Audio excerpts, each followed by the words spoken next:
to begin our stage reading performances for our 29th Vermont Young Playwrights Festival.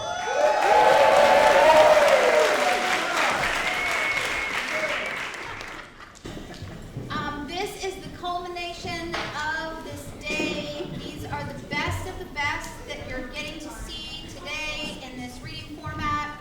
I'm super excited about it. So thank you all for being an audience for them, and thanks in advance to all of our amazing artists, all of you who wrote these plays and put your hearts and souls into them, and we're seeing all of the wonderful results of all of your hard work. So give yourselves a round of applause.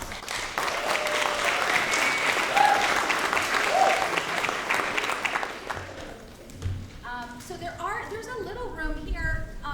Folks, if you want to sit on the stairs, like, feel free, you guys, if you feel like it. We won't tell anyone. It's a slight fire hazard, no big deal. But, you know, and if anyone has a vacant seat, put your hand up next to you so someone can sit. But I think we're pretty good. Okay.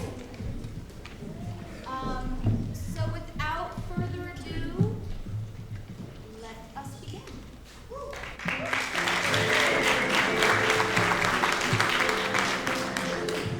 Excuse me. I'm going to.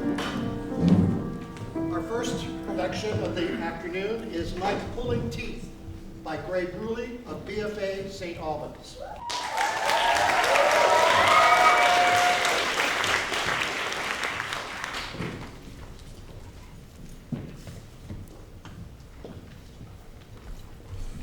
Young siblings Leo and Molly are struggling to share a bed. Your legs are in my space. Move over. So much extra room. You're the one in my space. Besides, you have a better view of the trap from here. No, I don't. Scoot over. I'm suffocating. Mm. Ow! We'll never catch her beating me up. Do you think the trap is going to work? Of course it is. Don't be stupid. We just need to wait. Don't say stupid. It's a bad word. You don't even know bad words, you little turd.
How did we manage to even catch you? I thought it wouldn't work.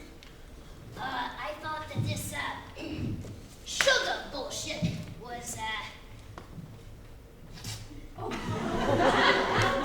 something else.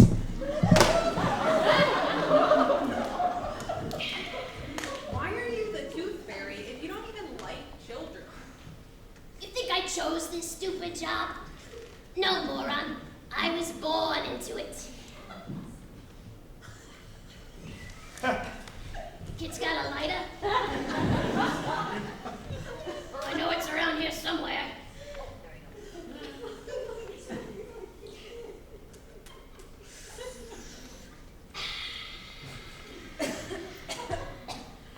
What do you mean you were born into it? What do you think I mean? My mother was a woodland fairy, and my father was a Chinese elf. He was a Christmas elf.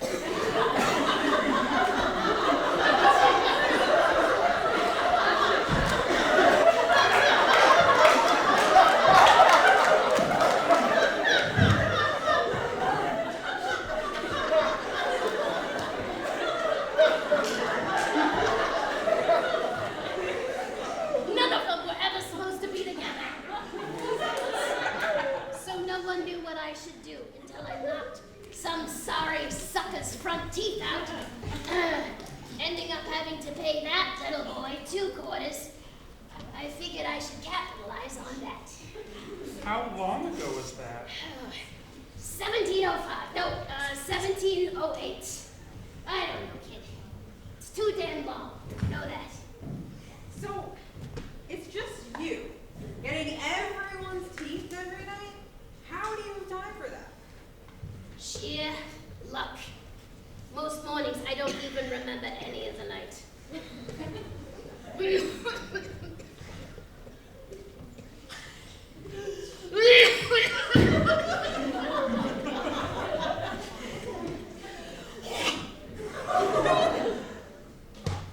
Is that red hair? Well, it's not mine. It's Jerry's. Who is Jerry? The leprechaun. Lowlife, cheat, son of a... Stop. If you hate all of this so much, then why don't you quit? I tried. 1847, I took a year off to focus on myself. When I found out what whiskey was. You took a whole year off? I sure did. The world fell to madness, let me tell you. I woke up one morning with a pounding headache and some angry little ankle biters like you two standing over me. They were awfully upset, believe me. What did they do? Well, it wasn't just them. All over Europe, kids were using their baby teeth for currency. Parents would give their children a rock or a sausage when they lost a tooth. I almost started a war, you know. They blamed the British. There's no way you're that important. You two idiots are the ones who are so determined to catch me. I must be pretty important. Molly, be nice. Bethel, do you seriously hate everything about your job? Even the fun bits? What fun bits? You two sure as hell aren't making my job too fun right now, are you? You don't think anything you do is special? Not at all? Look at her. She's a mess. Of course she doesn't think there's anything special about this. She's filthy and ugly and old and grumpy. Well, I think it's special. Do you remember when you gave me a $5 bill when I lost my front teeth at the same time, Bethel? Not really. Happens a lot. Well, I remember it. Well, I don't. Listen, morons, I've been doing this a long time, and I do a damn good job. If you've got any issues with me, that's not my problem. Sorry it's not my dream job, but there's nothing wrong with the way that I do things. Whatever. You're just a grumpy old fairy. Come on. Let's just let her go and go back to bed. It's late. Right, yeah. Sounds like a great plan to me. Great to meet you, Mary. Really just the highlight of my night. Totally didn't get me a whole damn hour behind schedule. Hey, listen. Shit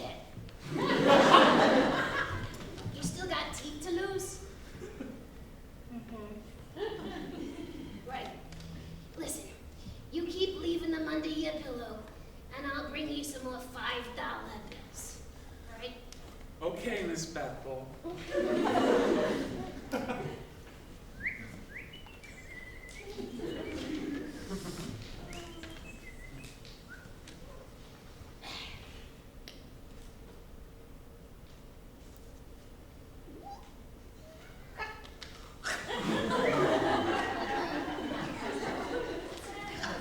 Leo wakes up the next morning to find a $10 bill and a cigarette underneath his bed.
Okay, I think I have everything. You double check?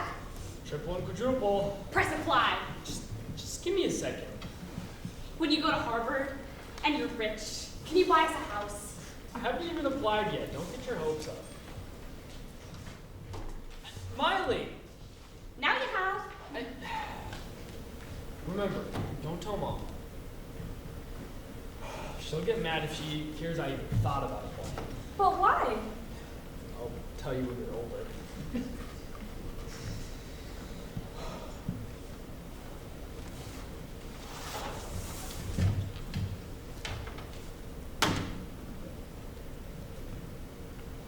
Hey, Miley, I brought you a sandwich. Brought it from work. You hungry? Yes, dinner. I'm so hungry. How was your day? Fine. Charlotte wouldn't let me sit at her table today, though. That doesn't sound very nice. Why? Because I got school lunch, and she said she didn't want poor food at their table, so they made me sit with Mike and Joey. That's so mean. I'm so sorry. Here, it's okay. It has nothing to do with you. Do you want someone to call Mrs. Belmont? No. Please don't tell anyone. It's fine. It's not that big a deal. It's fine. But next time, I want you to stick up for yourself, okay? Okay. But we played soccer at recess, and I scored more goals than anyone else. Hell yeah! High five, superstar!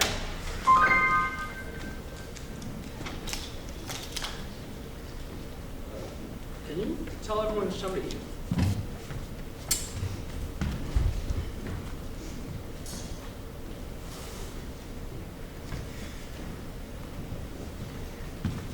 Dear Frank Richards, we are delighted to inform you that the Committee of Admissions has admitted you to the class of 2028. Please accept our personal congratulations on your outstanding achievements. Hell yeah! Let's go! Oh my god! In recent years, nearly 20,000 students have applied for the 650 places in the freshman class.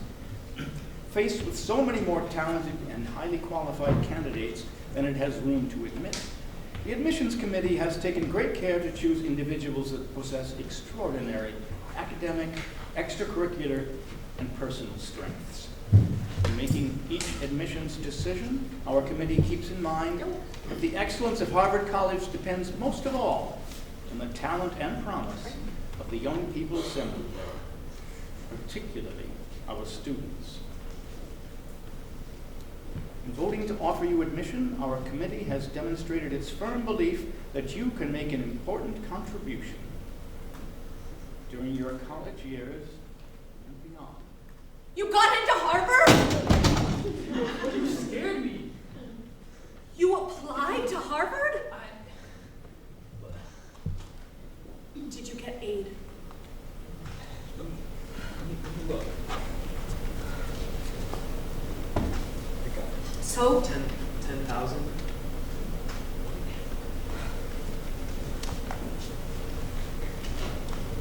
How much does Harvard cost?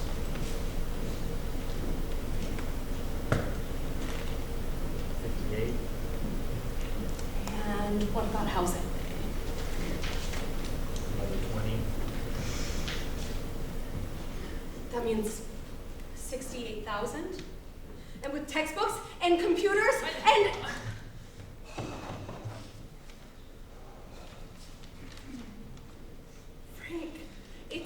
Frank, it's just so... I know. But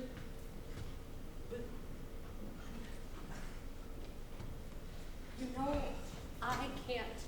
You can't. Oh, I'm sorry, honey. I'm so sorry. So, how am I gonna tell Miley? your siblings know you applied to Harvard? Why would you get their hopes up like that? Jeez, Frank! All 5 of them idolize you. How could you lead them on like that? They haven't learned that this isn't a fair world yet. Just let them hold on to that. Hear what? Why are you yelling?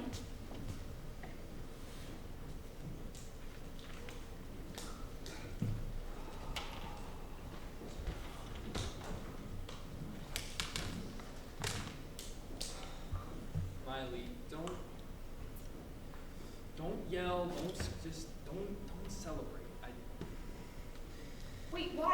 Did something happen? Remember when I applied to Harvard? I got in. What? Oh my gosh, oh my gosh, oh my gosh. I knew you would. I can't wait to visit you in Massachusetts and eat fish and chips, and when you're rich, can you buy me a car? Please, please, please, I please. can't buy you a car. You don't know how to drive. Stop being unrealistic. I'm sorry. Why are you so mad? I'm not mad. Okay. I'm sorry. I can't go. What? Why? You got in. I don't understand what you're saying. Harvard costs a lot of money, and we don't have a lot of money. Look, I applied for financial aid. They didn't give me enough. I can't go. But I'm tired of not being able to pay for things.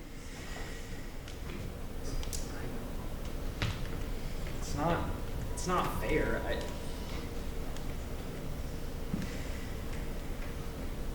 Look, I'll pick up extra shifts at work. I'll take us to McDonald's on Saturday. Does that sound fun? Yeah.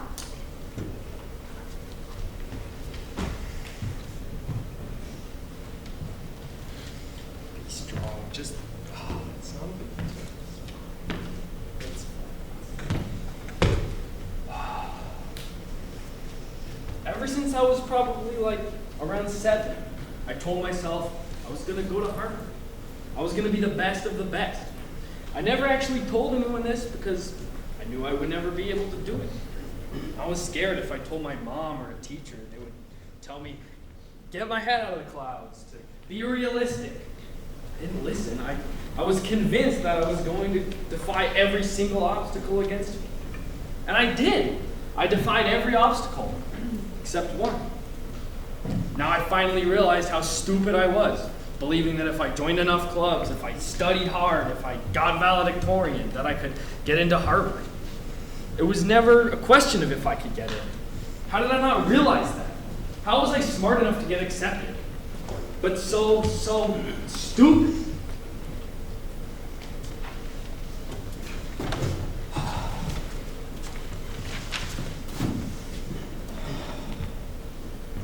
Dear Harvard's admission committee, I'm immensely grateful for the generous acceptance offer from Harvard College for the class of 2028. After long and serious consideration, I have decided to decline the offer. I wanted to let you know as soon as I made my decision and greatly appreciate your time and consideration of my potential. Warm regards, Frank Edwards.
I'm definitely gonna win this mountain climbing competition. I'm the best climber in the country. Oh, you're gonna eat those words. I'm the best climber in the world. Nuh-uh. Yeah, Taking a break already? Ha! Now I'm faster because I took a break when I needed it. No. See, I'm still faster than you.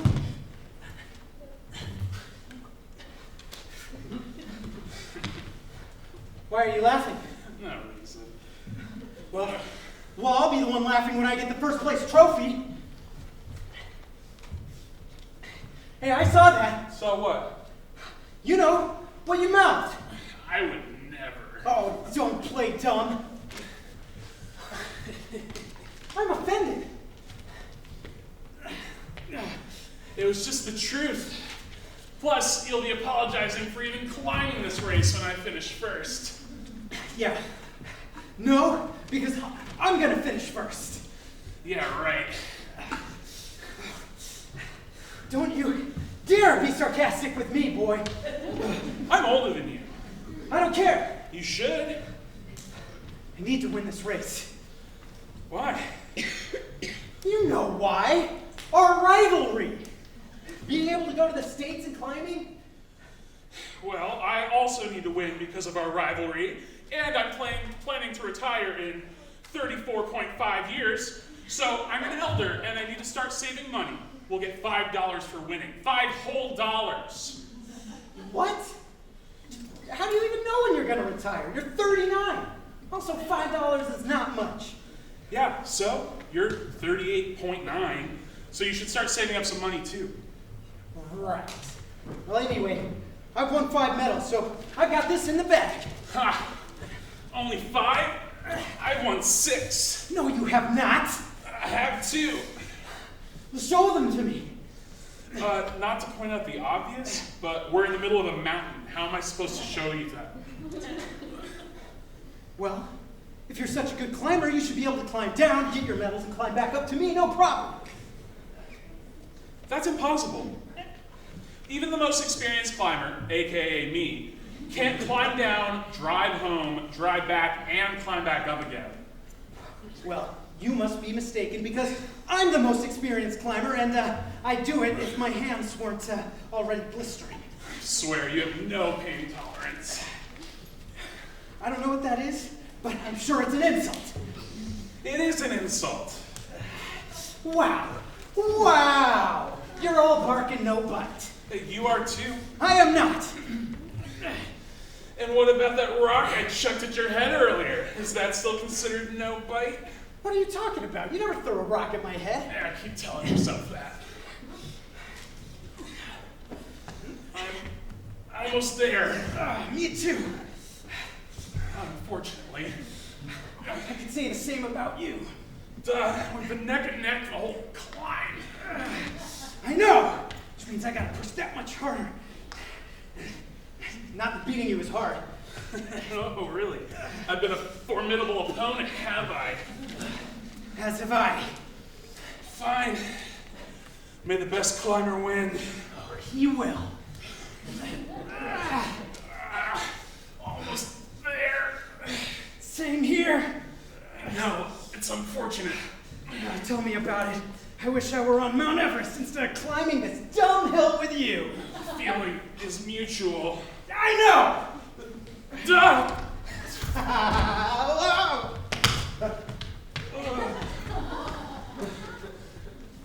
Who's laughing now?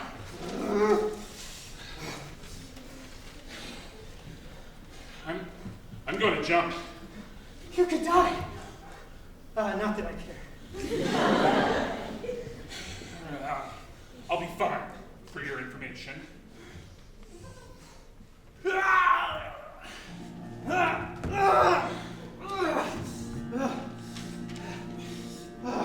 Hey, get off! No, I'm winning this thing. No, I am!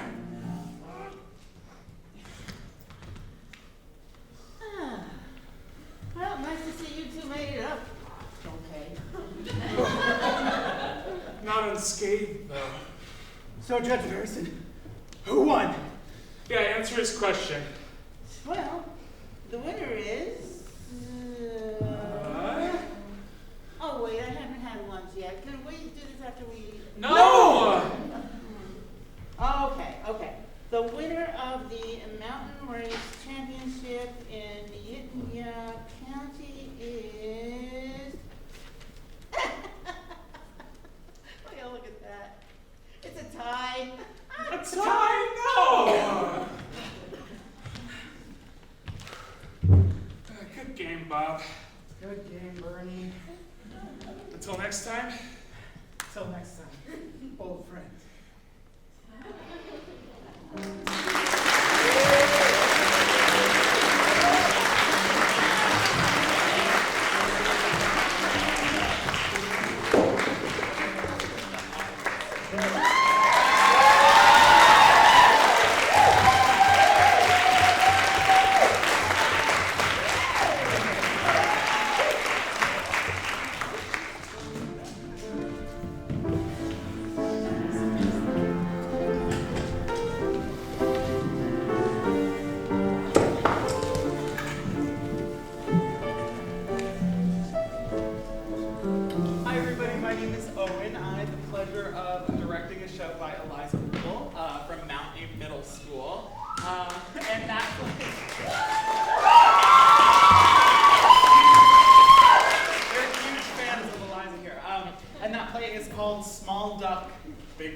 The village is still burning. We evacuated everyone who wasn't willing and able to fight. But if we want to salvage anything from our old lives, we desperately need help. Only the gods can save us from this rampaging giraffe now. Oh, I knew it was a bad sign when the head priest brought the giraffe over. It looked so gangly and unnatural. It didn't fit here. And I could tell that it just wanted to go home. Still, I never thought it would be capable of this. I mean, trampling the crops or kicking a torch over and starting a small fire, I could understand, but this? We still don't know how this beastly thing managed to reduce half the village to rubble or burn all the olive groves. I have tried praying to every god and to no avail. At this point, well, I would take any help in any way, shape, or form. I don't... Wait! Wait! There's still one God I haven't prayed to! Oh, great Dionysus! Please, I'm begging you, help me defeat this giraffe. My village is almost ready to give up. I need help.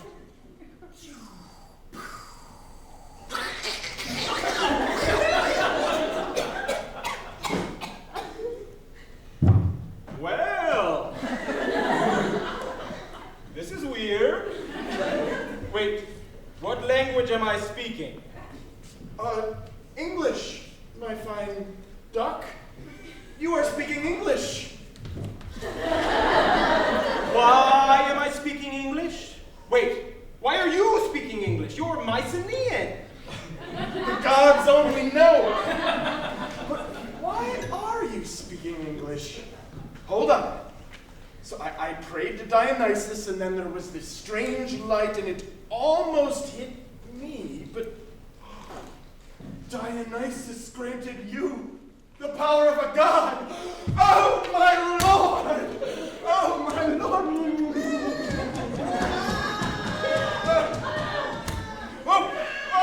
Oh, the giraffe! My village! I've got to go save them!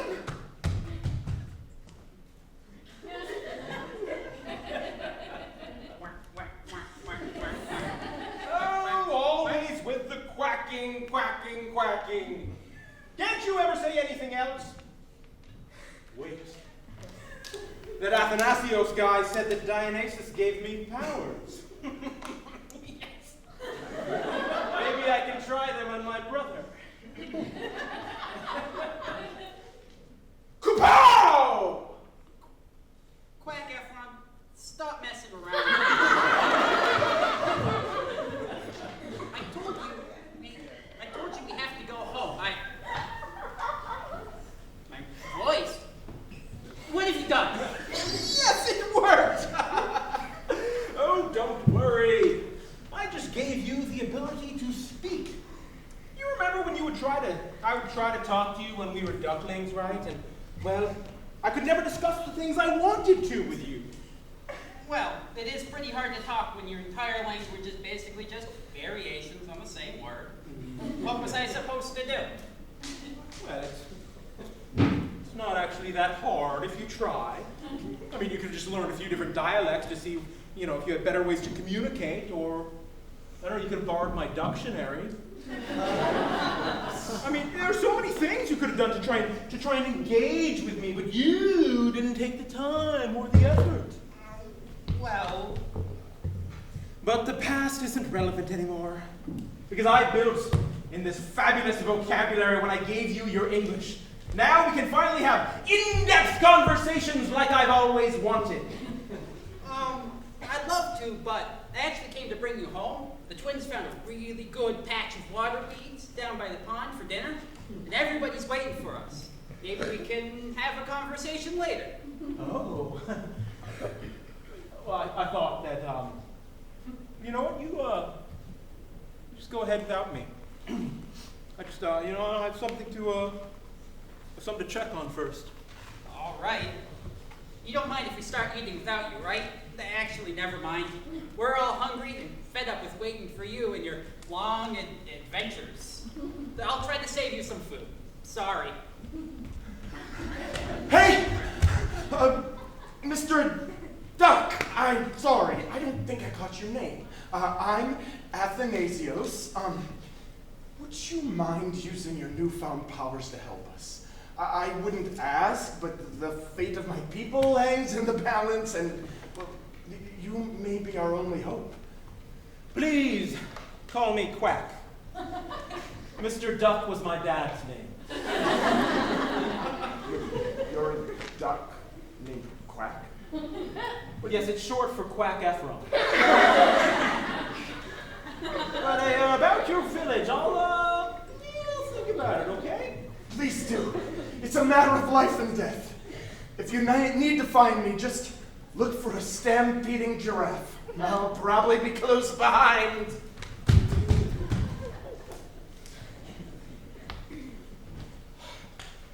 Should I help this boy? I mean, I really don't have a good reason to. I mean, sure, it'd be a nice thing to do, but what would I get out of it, I mean, the humans would probably be thankful, but they don't know how to reward a duck properly. No, I have no use for most of their silly things, and people just don't know how to pick fish or plants properly. No, I have no use for this. But what waits for me at home? Just a family that can't even be bothered to pause their endless, fruitless search for the perfect snack to give their son the one thing he's always wanted his whole life?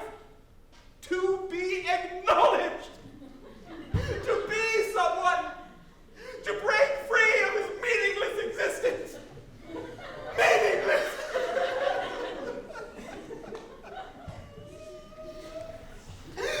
That's a good way to describe my life. Floating downstream with no regard for what impact my actions, or lack thereof, have on this world. This life. Imagine how much more I could do if I only tried. And now, I have the powers of a god. Maybe, if I helped these villagers, it would make up for not doing anything in the past. Oh, yes! Oh, I can finally feel good about myself! Yes! I need to find Athanasios.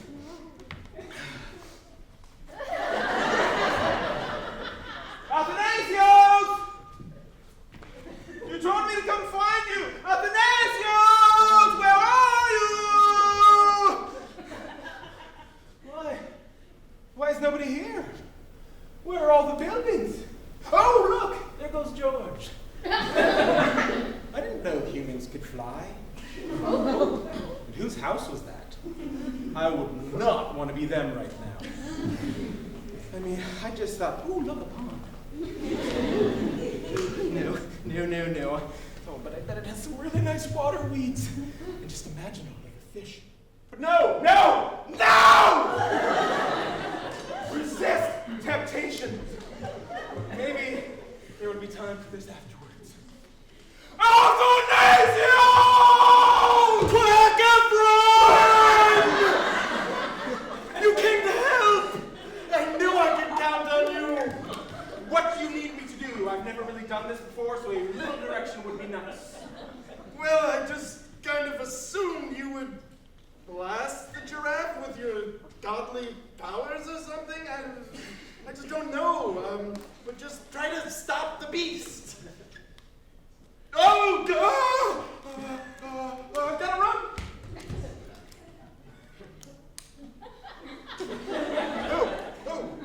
Oh, you must be that giraffe I've been hearing so much about. Yes.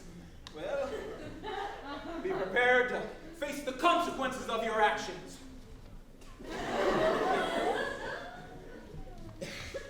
God!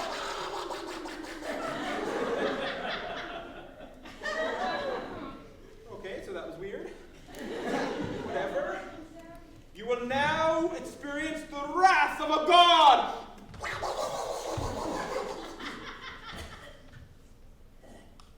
Is that the best you got? Come on, brain. Think. Clearly this combat thing isn't going well. But I don't know what else to do. I'm just a duck who loves to talk. Well, that's it. I'll just talk to the giraffe. Maybe she'll listen to reason and back down. Hey, giraffe. So, why are you being so evil? I mean, this poor town has already been demolished enough. Can't you stop now? Why are you so siding with the humans. You're a duck. They're the evil ones, not me. Well, how are they evil? Well, for starters, they kidnapped me, ripped me away from my home and my family and everything I cared about. They put me on display in some sort of twisted, cruel zoo. Would you like me to continue? No, that's okay. But why would they do that to you? How should I know? Maybe it was for personal gain or pleasure, or they were trying to boast their riches. Whatever the reason, I'm here now and there's not much I can do about it. I'm sorry, I had no idea. Yeah, well, that's life for you, isn't it? The victims do what they must to survive, and then they get painted as the villain. I never wanted to come to this, but I had no way of getting back, and I was weaker every day. They didn't have the right food for me. I was starving. But who did this? I met a boy from the village, and he was quite nice. I can't imagine he would do such a thing. It was the head priest. He's a wicked man. I would exact my revenge on him, but if I did that, then by the time he recaptured me, he would have no mercy. Well, I mean, I could probably help with that, but, you'd have to stop attacking the village, okay? Well, I mean, I would. But like I said, the head priest and his compatriots would just hunt me down and make me suffer. Unless I had a way to get home immediately, there's no way I could get any revenge. But how would you help? You're a duck. Well, let's just say there's more to me than meets the eye. Would you come a little closer and I'll tell you my plan.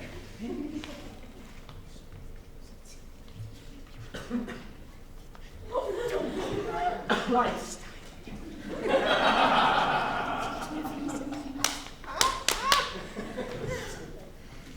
So, let me get this straight. You're going to use your god powers to sap me back home, and then use the same powers to send the head priest to Antarctica?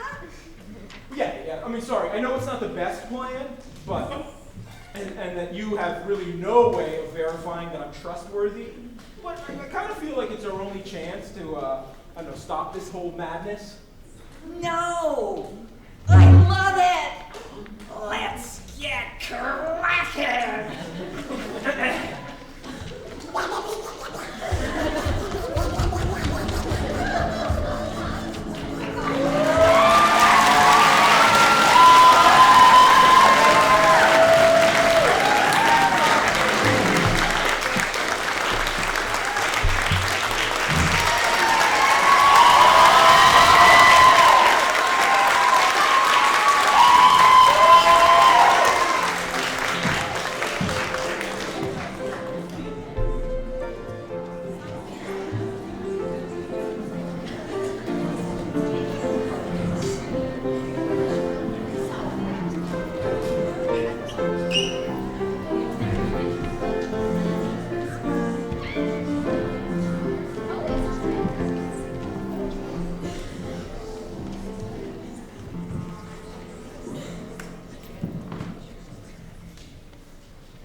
Hey everybody, it is my great pleasure. I'm Gita Searforce. It was my great pleasure to direct a play from Williston Middle School from the mind of Alex Carr.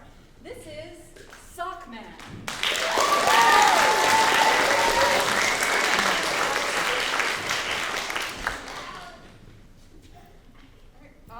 Take 25 and action. Halt, formidable foe, for you are in the presence of the Sockman, fighting crime with the legendary polyester sword of suckiness, which can knock down the strongest men with a single whiff. Only wash with light colors, and never if she dry. And I am Toe-Jim, fearful sidekick of Sockman. I really stink. But I can use a computer and can play the recorder. We are off to fight the evil laundromat, who has committed many horrible laundry-based crimes. Toe Jim, tell us what he has done to deserve getting sacked. Let's check the Tide Pod.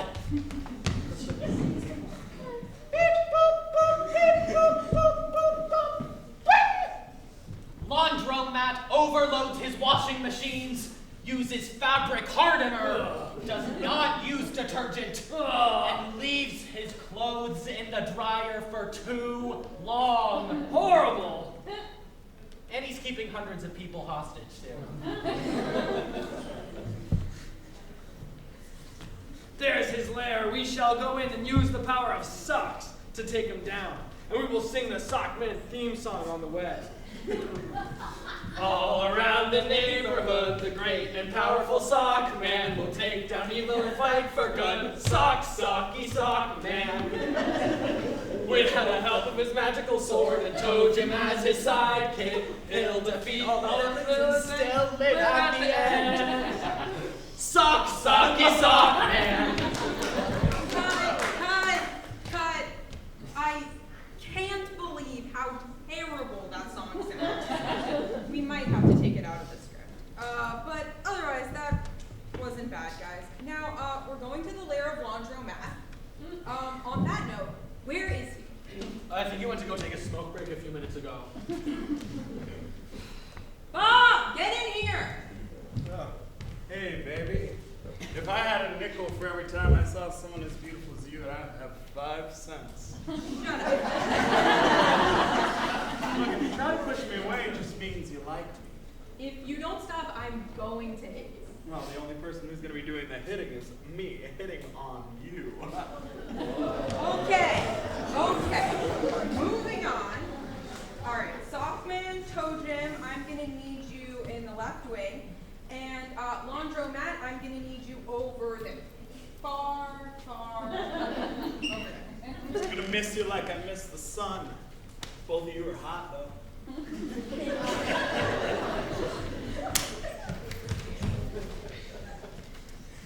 Action. Time to be defeated, evil laundromat. You will, wait, where are we? Middle of page 3, time to be defeated, evil Laundromat. Right, you will pay for your crimes. And go to jail! Yay! You're not going to get me that easily. I'm Laundromat. I create chaos all over the city. I never wash clothes correctly, and I steal even more money because of my overpriced services. And then the people that fail to pay me because it's too much for the shoddy work, I demand a refund. Yeah, those people are held hostage forever working for me.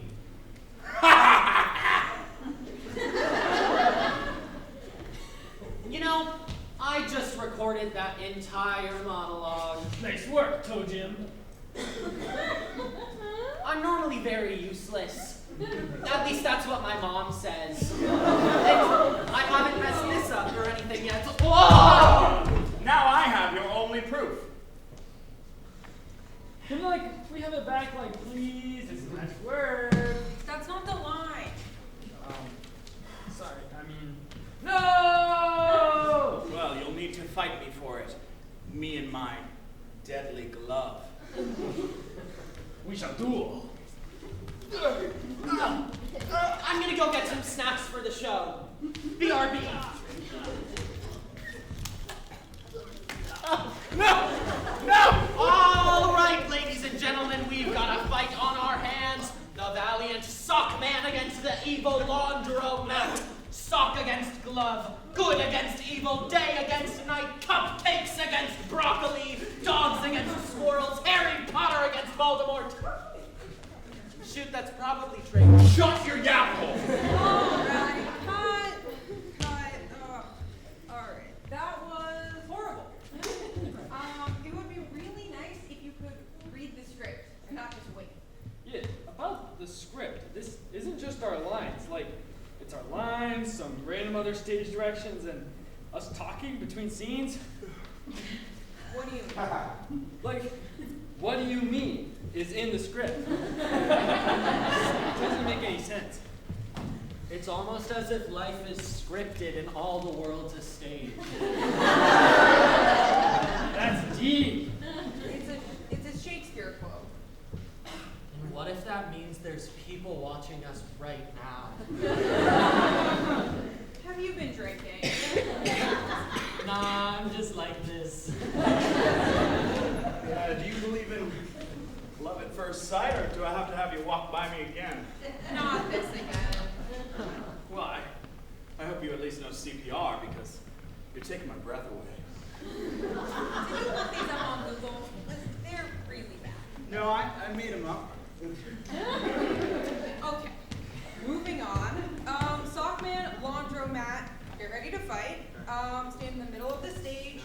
Please, sorry, 3, 2, 1. I'll get you, suck, man. No, that's not the line.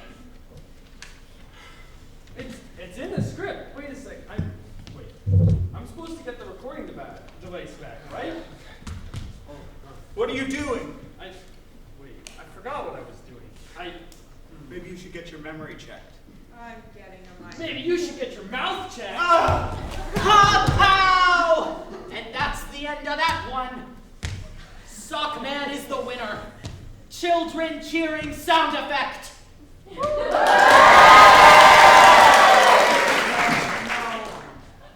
Laundromat is back up. Laundromat and Sockman are just standing there swinging their articles of clothing at each other. Laundromat is losing, of course. What did you just say? I said you're bad at fighting. And that's a normal glove. Loser. You're gonna get it for that. Oh yeah? Come and get me! Wow! You forgot something. What? You're currently fighting Sockman. Oh.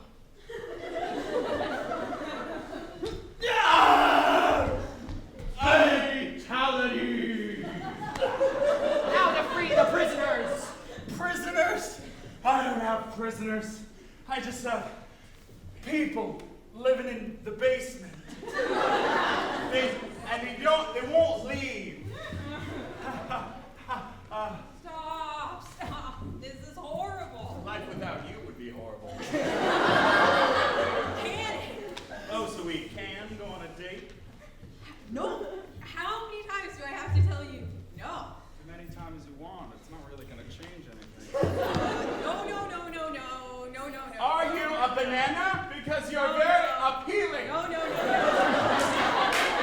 Are you a Wi-Fi hotspot? Because someone like you is very hard to find, and I'm starting to feel a connection. Watch this happen? I mean, Life without you would be like a broken pencil, pointless. I mean, we could help. Are you not paying attention? Nah, I go with the flow. This is really harshing my mellow. Oh, don't get paid enough for this. Yeah.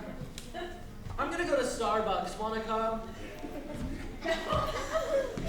Your eyes are like bluer than the Atlantic Ocean, and I don't mind being lost at sea.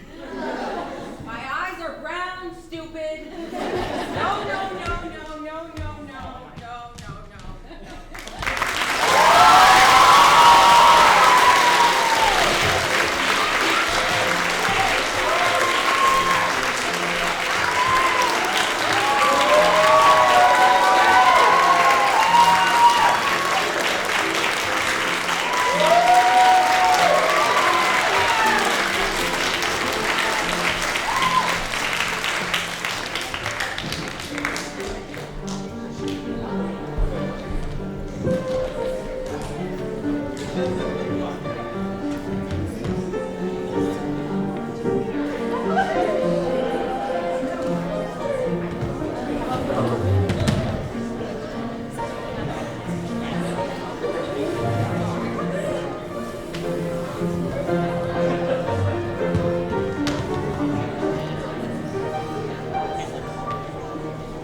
ultimate frisbee?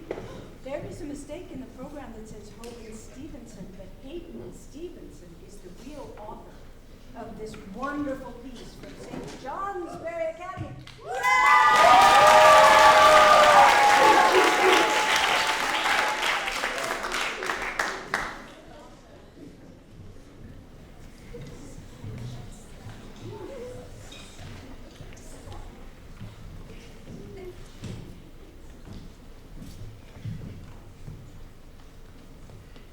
Okay. Okay. Look, being expelled from Harvard was not part of my plans this year. Not at all. 4.3 GPA, well-rounded credentials, extraordinarily smart ladies' man, all thrown away for this slump. No, not a slump. 78% of students accepted here. I wasn't supposed to be surrounded by this lot. And here I was thinking my life was going somewhere. I saw a poster for Ultimate Frisbee. Chasing around a Frisbee. My God, who are these people? Where's my roommate? Come on.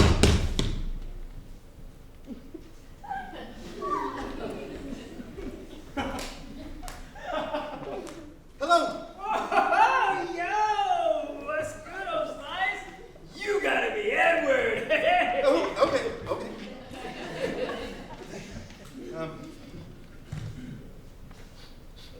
My God, what is that smell? A zany mix of natural crystal deodorant and incense, my friend. I'm sorry, I must be lost. You see, I'm new here. I and know! thought Whole floors have been talking about the new guy from Harvard. You must be him. I'm Seth. Okay, come on in. You're letting in the bad vibes, the fluorescent lights. Lights? Hey, where's my roommate? I was told he'd be here today. Standing right in front of you, big dog. Hey, let me get you some sage to cleanse you. No, this cannot be my roommate. Jean shorts to the knees, long hair, long blonde hair. He's a hippie. My new roommate is a full-on, all-out, jean short sporting hippie. Yes, Seth, I've been so looking forward to meeting you. I must say, impeccable style. Well, thanks.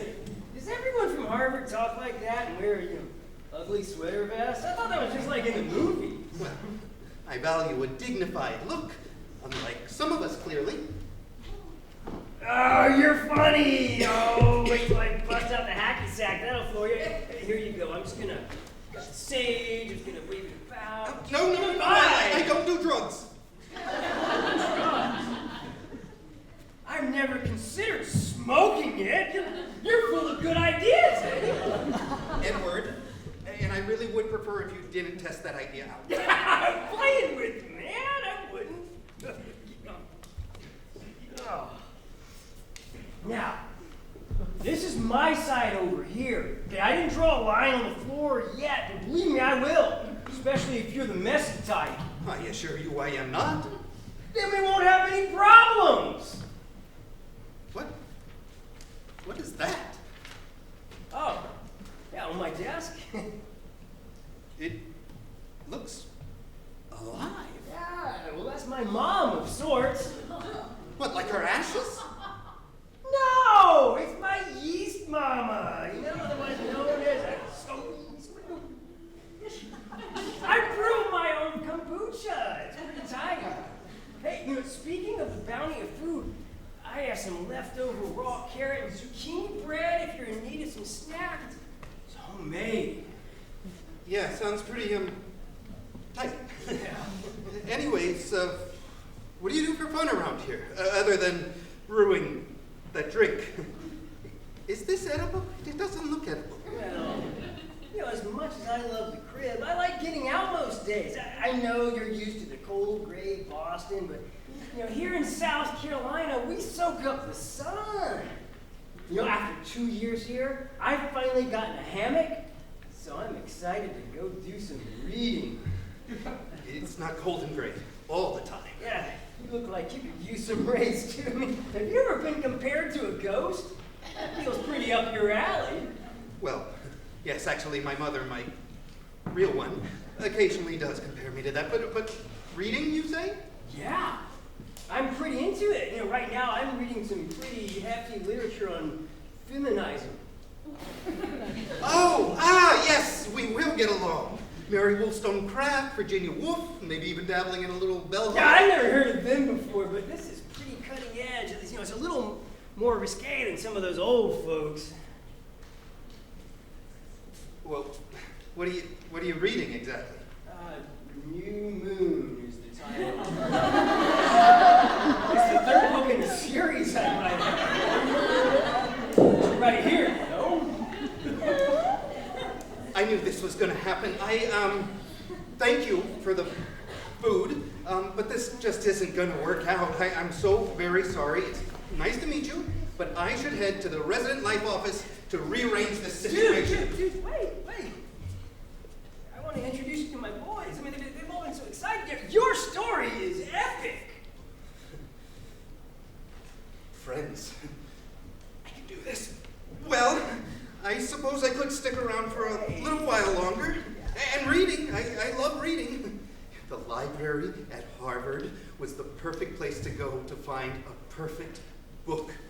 Tall ceilings, classic literature. All right, so the elephant in the room. What? Why'd you leave Harvard for this place? You know, at first I thought they just aren't your peeps, but like, that clearly isn't the case. This is the moment I've been dreading for weeks. Do I ruin our newfound situation and lie, or tell the truth and suffer? I could leave right now, but then I'd never meet friends. He is peculiar, with his Scobie and strange hand gestures, but he's been nothing but kind so far. Maybe this is where I turn it around, even if it's with him. Well, to be honest, it is a long story. I dig long stories. Don't you want to sit up on the sofa with me? Nah, I like to keep myself grounded in times of turmoil. Of course you do. Well, come on. Oh, sorry. I'm just pouring a little booch for the long story. Well, do you want to hear the story? Yeah. Okay. I'm ready. It all started on a cold, bleak day. Frost. I was traveling from my flat to the 8 o'clock class, landscaping and designing for business. Business major. I was going to my class when I encountered something. Something that would change the course of my life as I once knew it. A bomb! No. Not a bomb. Oh, The God. marathon happened years ago. This was something worse. Was it? It was... A rat? Will you please stop interrupting? Also, is that thought scary to you? Because I'm really concerned that you think that the thought of a rat stirs more fear in your heart than our bombing. Sorry, this feels like a bonding moment, you know? I gotta stay engaged. I don't want to come off as out of touch with you. I feel you, man. You don't even know me yet. I haven't even told you my brilliant and captivating story. Well, I know you transferred out of Harvard a year before you graduated. Something must have bummed you out at least a little. Terrible. Life-altering. I know. Horrible. I know I come across a little eccentric, but I'll be living with you for the next year, so I'm not going to shut you out because we're a little different. A little different is a kind way to put it. Doesn't even know the vindication of rights of women. So, what was on the ground? Well, look, Seth, I was never a social individual. My brothers all had friends, and subsequently terrible grades, but never seemed to care. It was all about the fun in life. Do you understand? I was on top of my class, best grades, but also a complete social reject. But I guess you wouldn't get that. You don't think I get that? I brewed kombucha out of my dorm and seriously counterculture. But doesn't everyone say that in places like this? You mean a middle-of-the-road college? Middle of the road? It has a 78% acceptance rate. I'm smart, right? I get good grades. I'm involved in clubs. I just wasn't looking for a school that would pit me against my peers. I'm not that kind of dude. No, I'm more chill and in the zone of communal joy that benefits all. Well, aside, it was a poster. What? The thing I saw on the ground was a poster. A party happened the night before at a fraternity I had never heard of before that moment, and I just realized I didn't even know the names of the people who sat next to me in the class I was going to. I never had, and if I stayed, I never would. Oh, deep, bro. I turned around, and it was the first time I had ever missed a class. I went straight to my dorm, and I got online and applied for the transfer to 4 colleges, 4 middle-of-the-road colleges.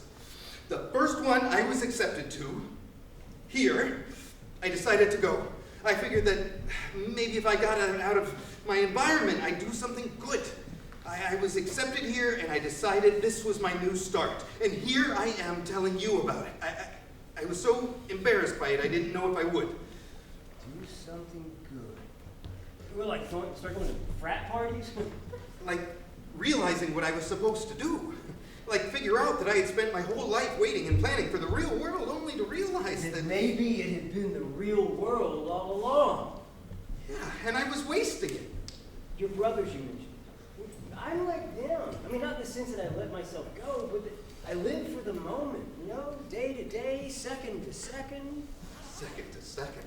I never let myself plan ahead because I was scared to miss a moment. That could be the moment that ends up meaning the world to me.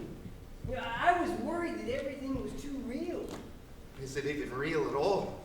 I think I'm getting it. Huh. Well, it's all about balance, you know, keeping yourself grounded, not making judgments too quick.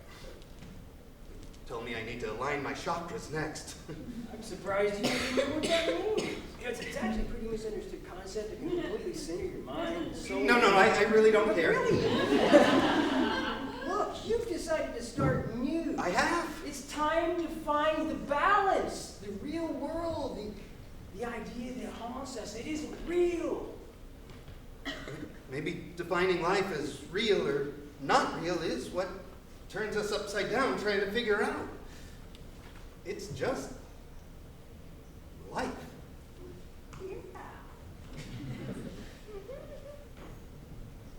You ever wonder if the earth is round? Personally, you know, sometimes I wonder. Excuse me? I'm just joshing, man. I'm pulling your leg. Yanking your chain. You ever heard the concept? Just felt like we were getting a little deep and emotional, need a little air, you know? Oh, you had me quite worried. So let's get you up and rolling on with your new life, huh? Hey, I have practice in an hour with the boys if you want to join after we've gotten you moved in a bit. Practice? Oh yeah, we're totally going to make it to the States this year. It's going to be epic. Sounds impressive. Are you sure they would want me? Well, you know ultimate. I mean, we're always looking for newbies. Frisbee? Frisbee! God, why do you give your weakest soldiers your toughest battles? Hey, my extra knee pads. Oh, I can tell you're going to love this game.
She shouted to the dragon, "For one, for all!"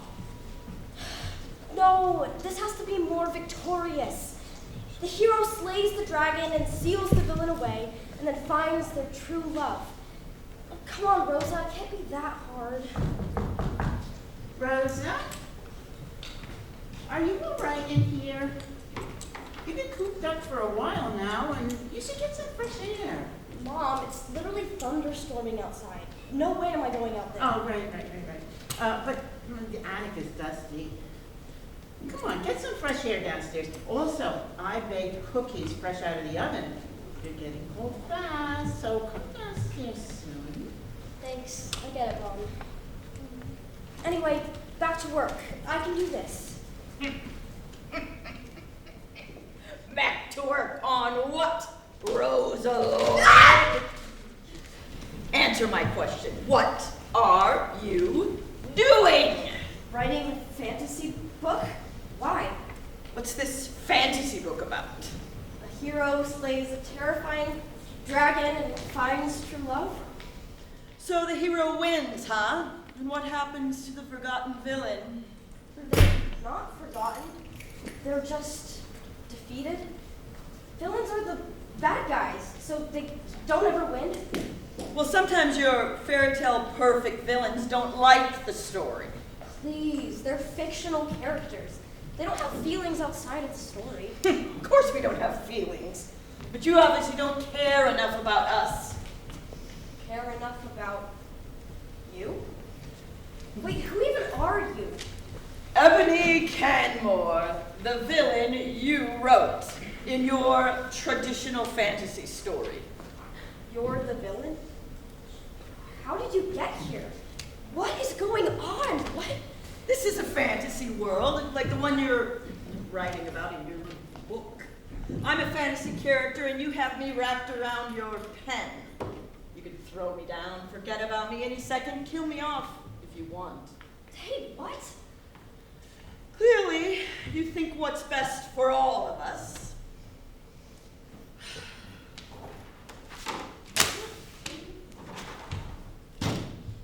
All of my actions are decided by what words you write.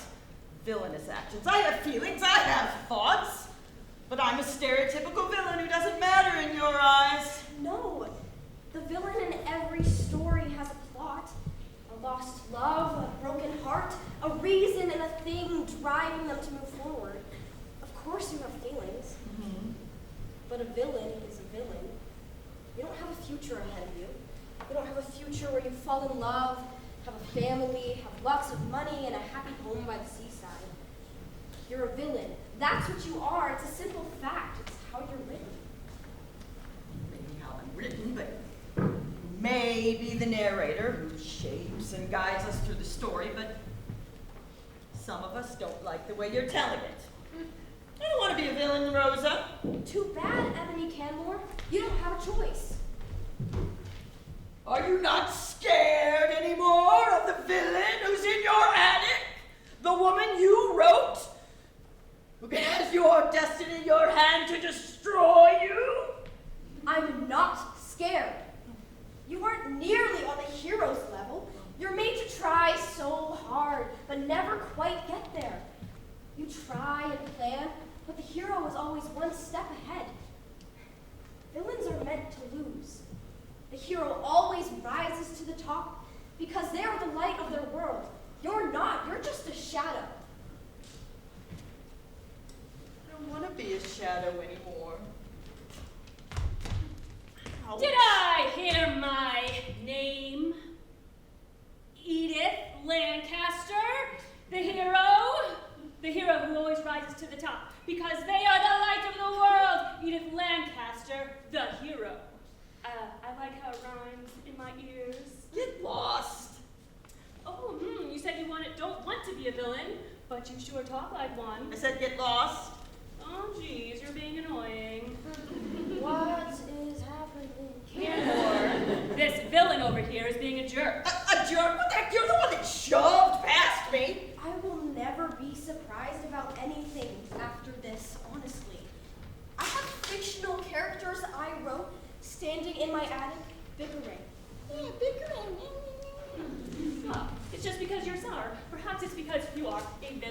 can you shut up about me being a villain? I'm very well aware. It must be hard to be a villain. I could never. I get too much of a bad reputation to live the grand life anymore. The horror. Excuse me. Why do you keep shaming me for being a villain?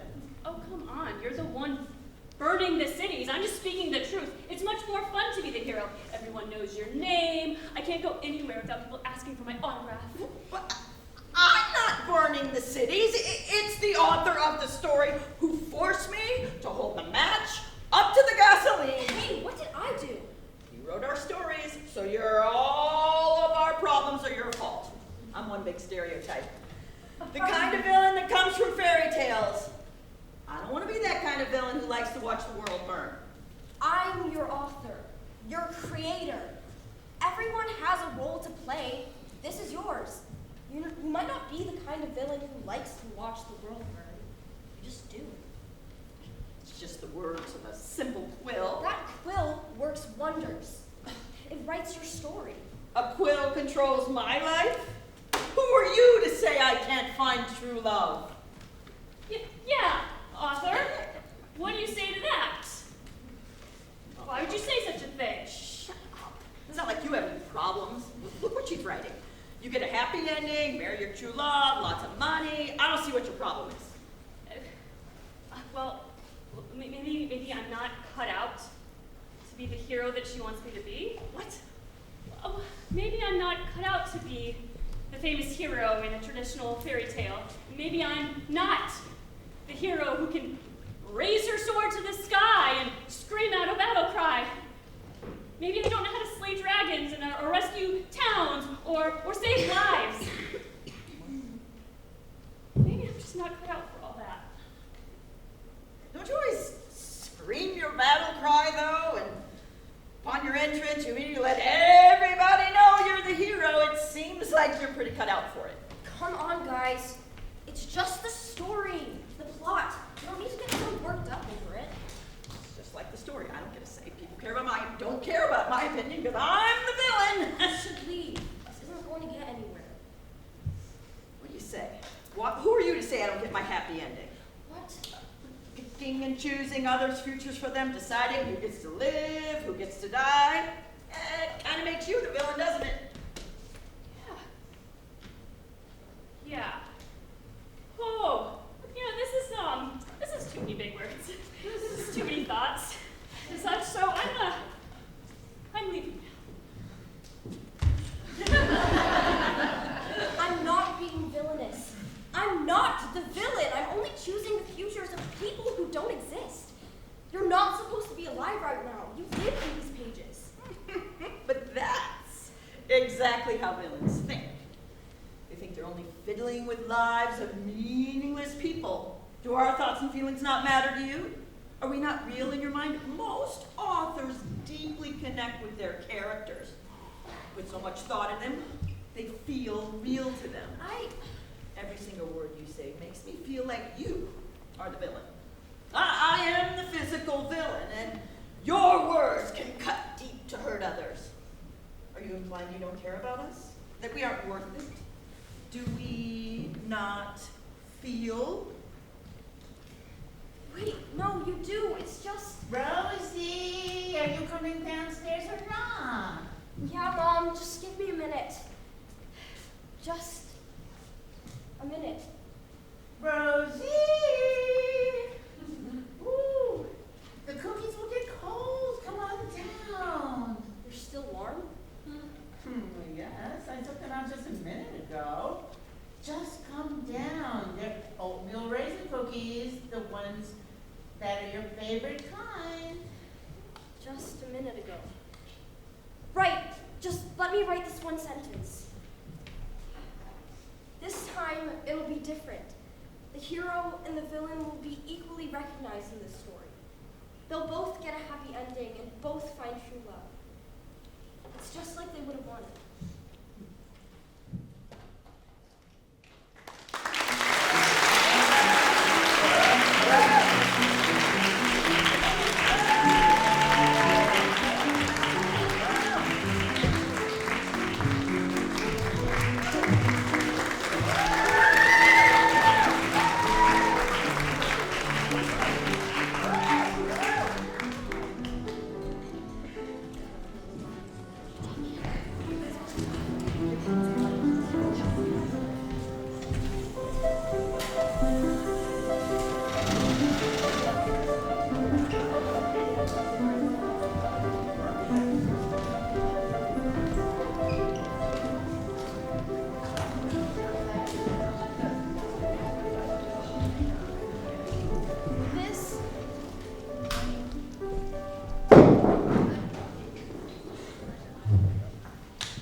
DuPont from Rock Point School.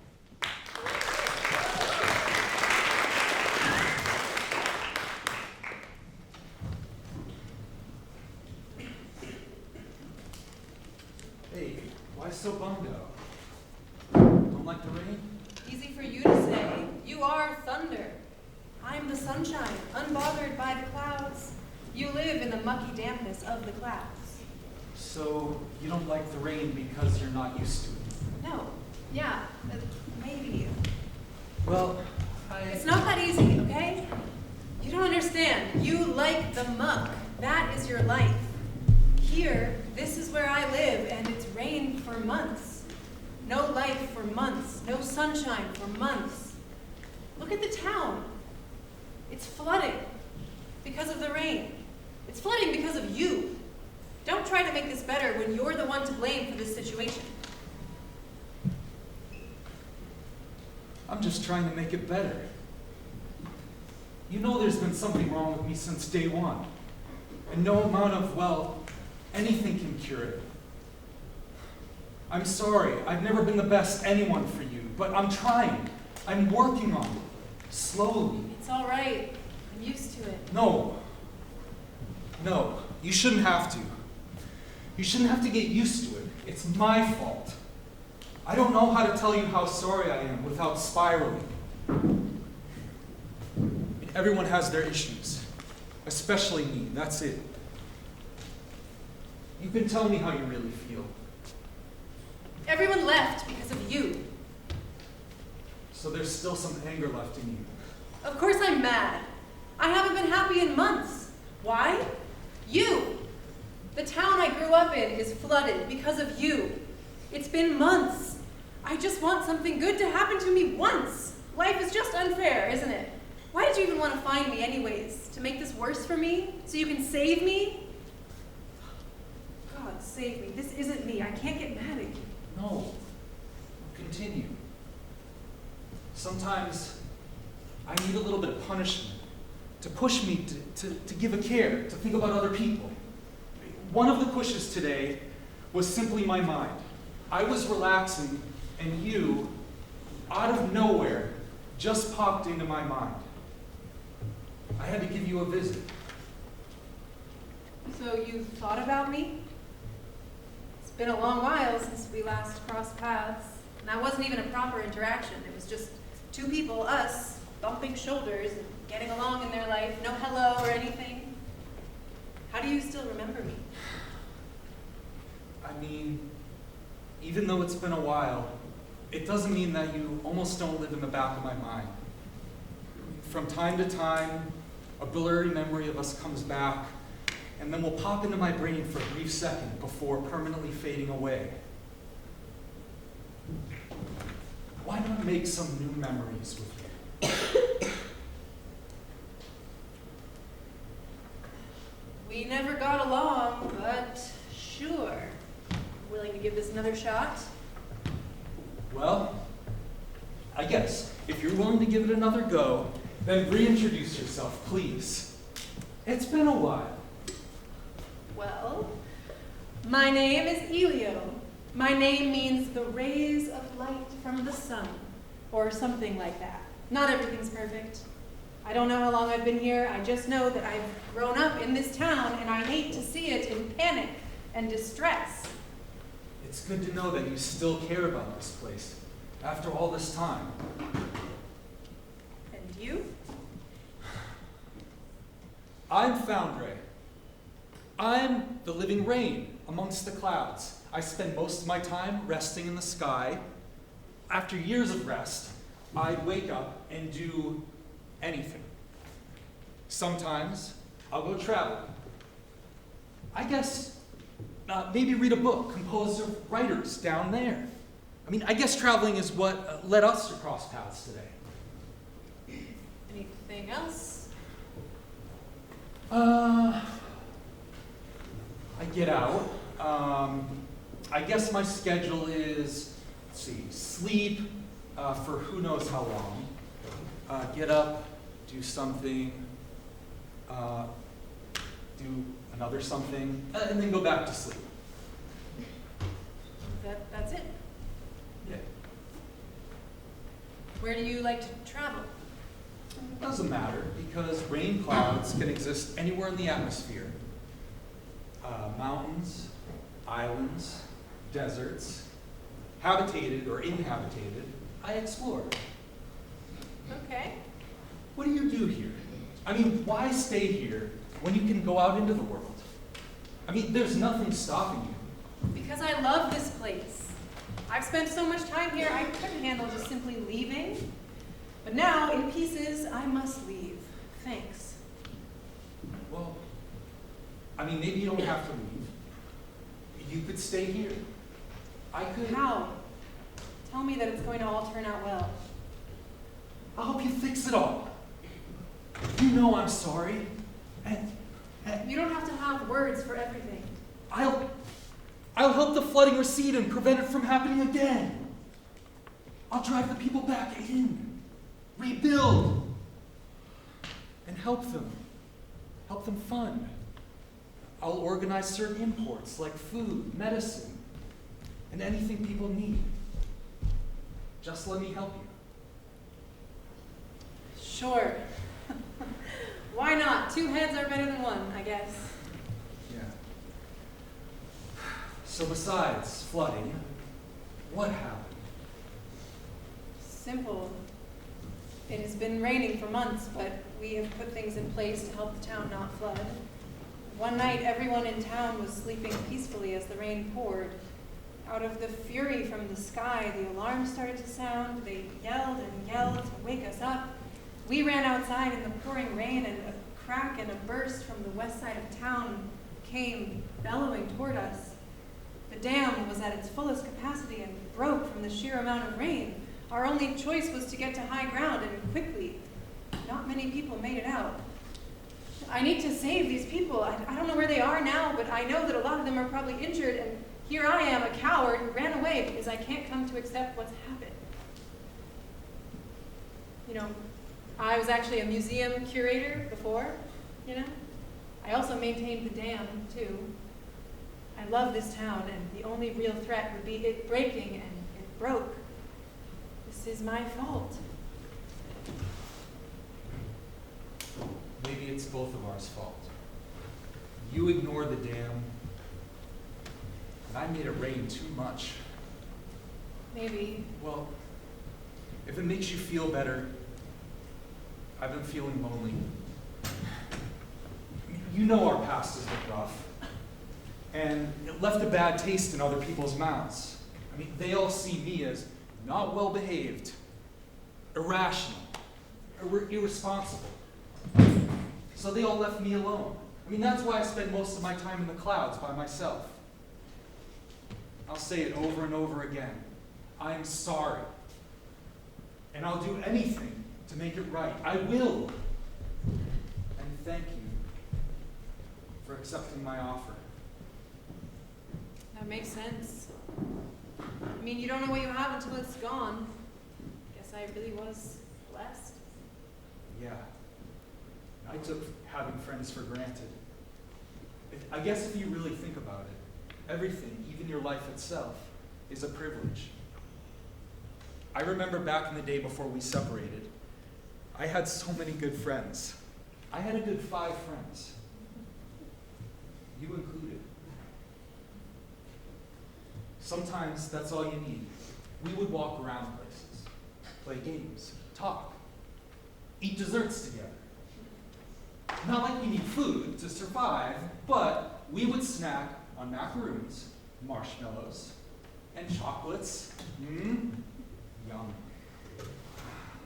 Good old days. Huh. If I think about it, I've always been crackhead. You remember that nickname? No. Oh. Anyway, well, we'll always be together. Then, you know, we fell through, and the rest of the group went too. Then we never really saw each other again. After we fell through, I found this town. Just a little town in the middle of the mountains, somewhere with good people. I settled in. They treated me as one of their own. I forgot about you. I was taken into someone's home, then got my own. Got 2 jobs to keep myself busy and a bunch of books to read in the meantime. It sounds nice. It was. To think that if I didn't go that far, we'd probably still be together. Yeah, if you weren't such a maniac and threatened my life in front of everyone. I get that you have issues, but you didn't have to take it that far. No need to remind me. But yeah, then I kept on hanging out with you guys, but it was quieter, angrier. And then one day, you left. Then the rest kicked me out after that. Is that really what they did? Yup. And I deserved it too.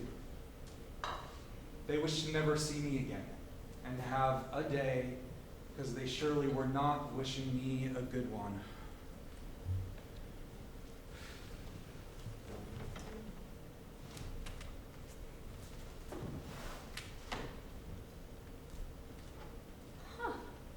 Was not expecting that. After the falling out between you two, the last thing I expected to see was you two together. Strange. Melanoy, I didn't expect you to be here. I mean, well, I guess we are getting along. Why are you here? Oh, just taking a stroll, that's all. Ran into you two. I just had something to get off my chest about them and to say to you. Well, I appreciate it.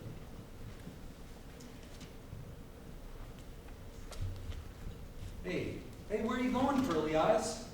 Well, I have no reason to stay here any longer. It seems that I have interrupted your conversation, so I shall go. No. You can stay longer.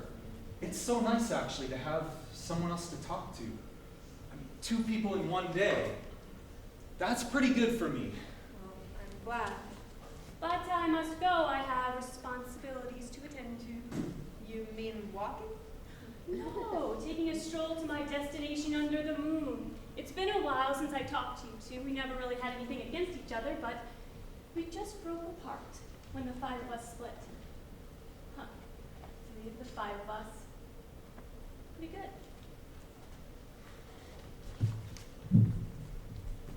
One word frees us all from the weight and pain in life.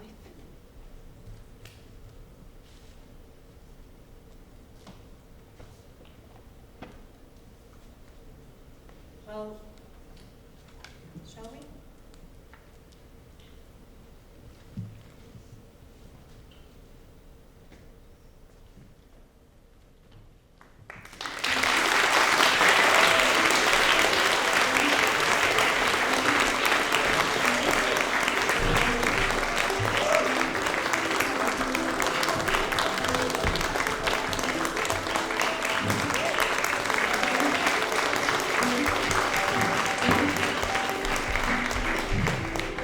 I miss Chelsea.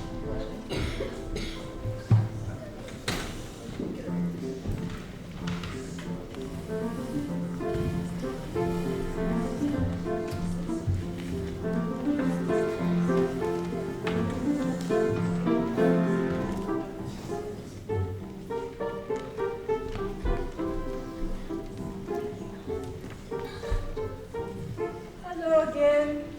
This is the thermostat, written by Sarah Heath from Hannaford Career Center.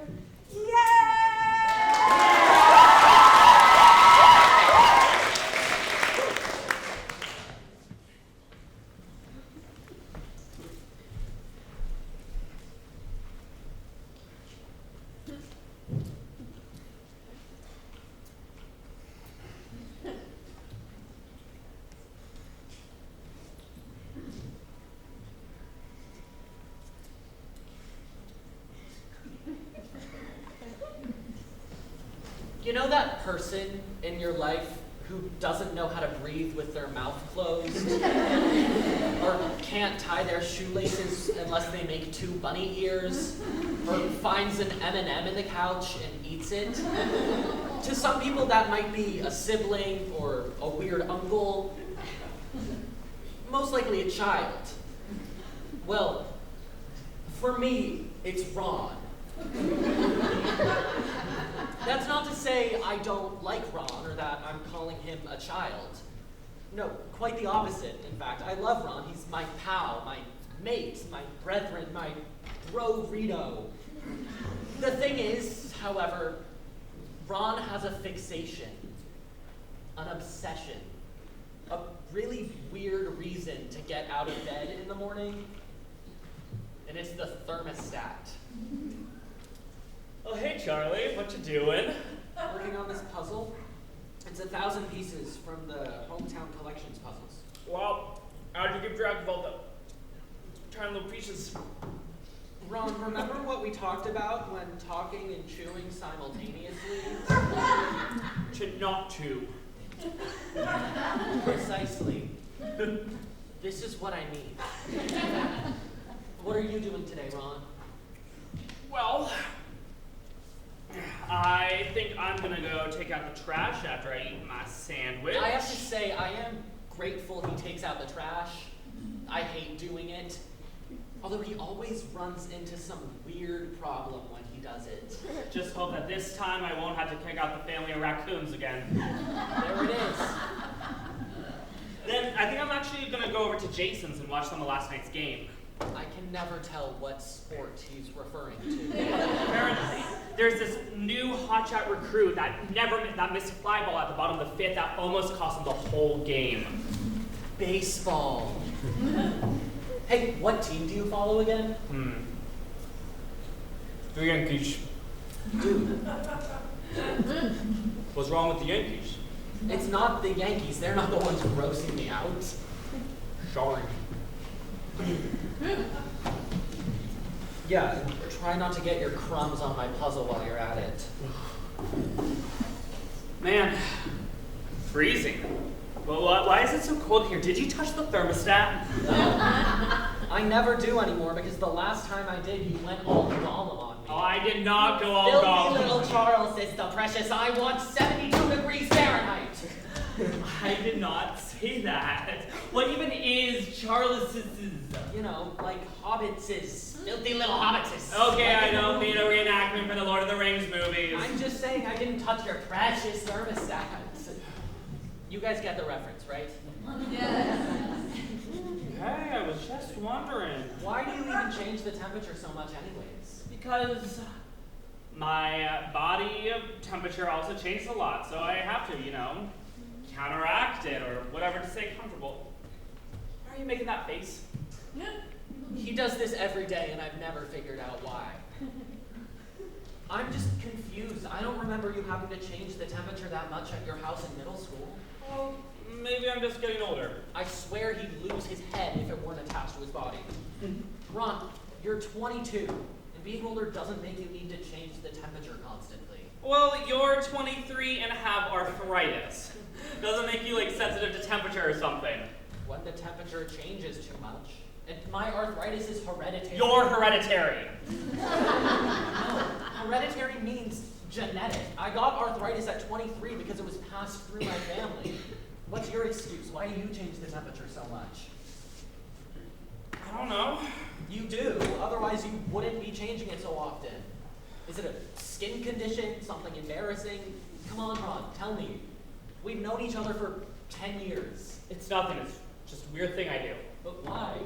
Just tell me. No. Tell me. No. Just tell me, Ron. Why? Why don't you tell me why you're so obsessed with puzzles? What's up with that? You sit around all day working on them and you accomplish nothing.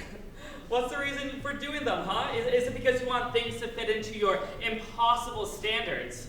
Just now, you're more excited about this new puzzle instead of hanging out with me for a change.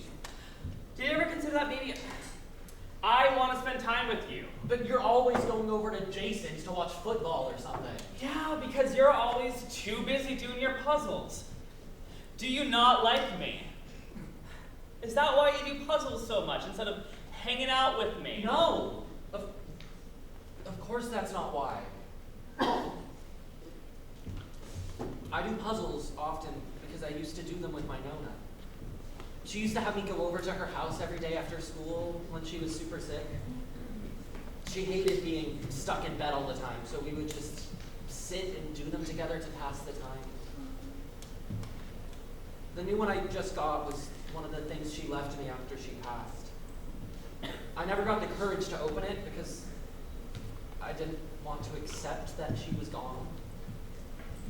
But it was her birthday the other day, and I felt really close to her, and I just wanted that feeling again.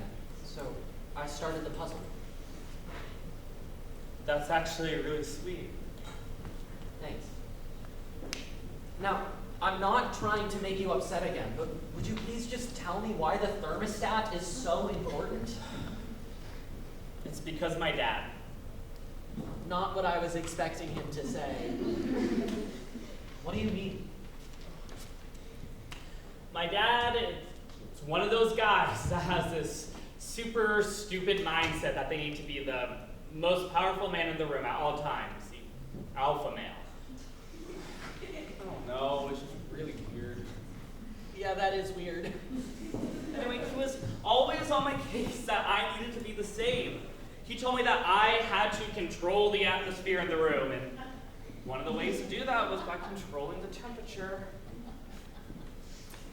My old therapist told me that was called a microaggression or something. I don't know.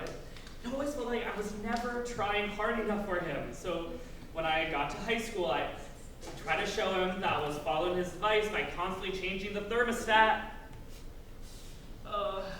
Guess I got into such a habit of it, I never really noticed how much I did it. Well, now I'm just starting to feel bad for It was probably the main reason for my parents' divorce. What? Your mom divorced your dad because of a thermostat? No. Sorry, that's just what it sounded like. Geez, so sensitive. And no wonder with a dad like that. My mom left my dad because he has such a fragile masculinity. He was a terrible husband to her, and he did not even do the bare minimum. Yeah, but I mean, you're not like that. Well, but what if I am? At this point, I should just be getting paid to be his new therapist. Ron, I remember your dad, and yeah, he kind of sucked, but you're nothing like him. I mean, look at my dad. He's awesome, but I'm nothing like him. Yeah, Doug is way cooler than you. No offense. How is that not supposed to be offensive?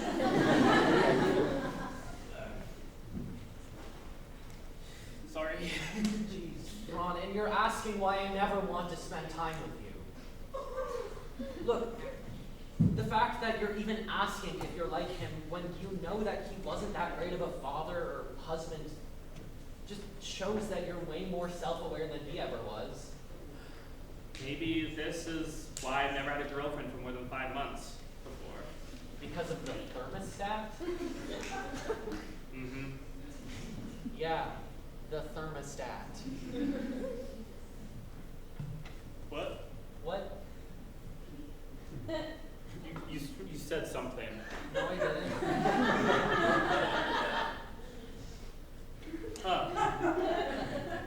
Ron, I'm sure that in time you will definitely be able to keep a girlfriend for longer than 6 months. That kind of felt a little backhanded. Not at all. Well, thanks, I guess. I'll try to mess with the thermostat less. I know it makes your arthritis worse or something. It does, but that's okay.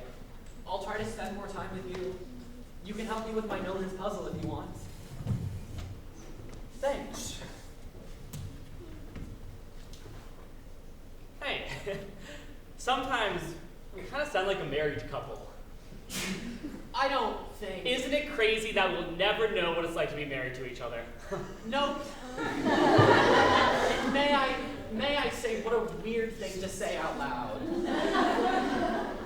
Well, I'm gonna finish my sandwich now. Hey, Ron. Yeah. Never mind.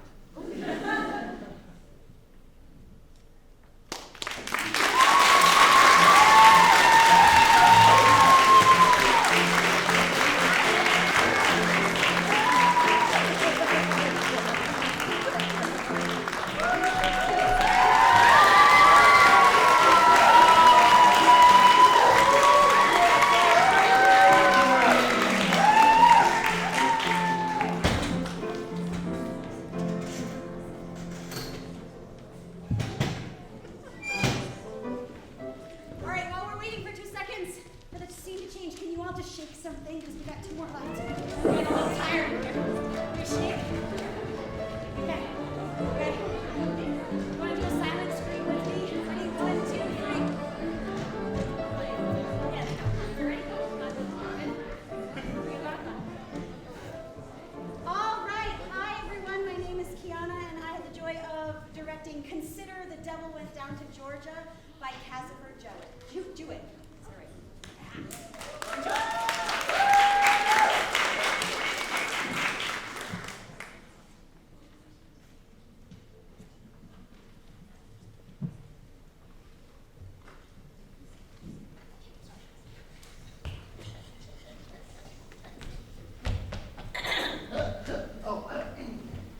Listen, Satan, I know you're like the devil or whatever, but there's a lot of other demons here trying to pull their weight in souls, and we really can't have you slacking.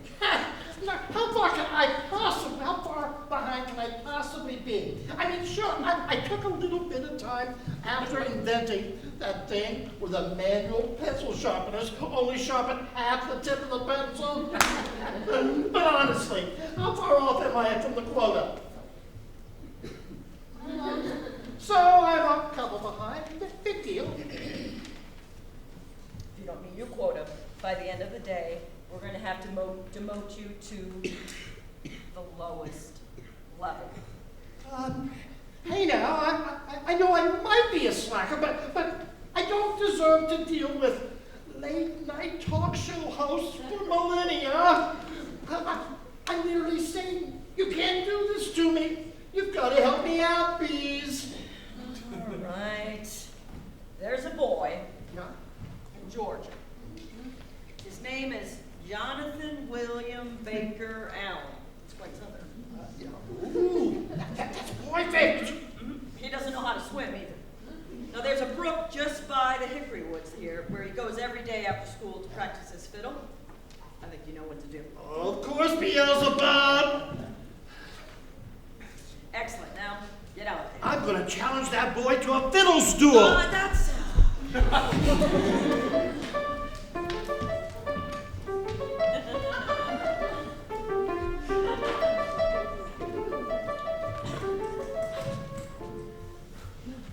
Goodness, am I glad to be out on summer vacation. I sure do love playing my fiddle.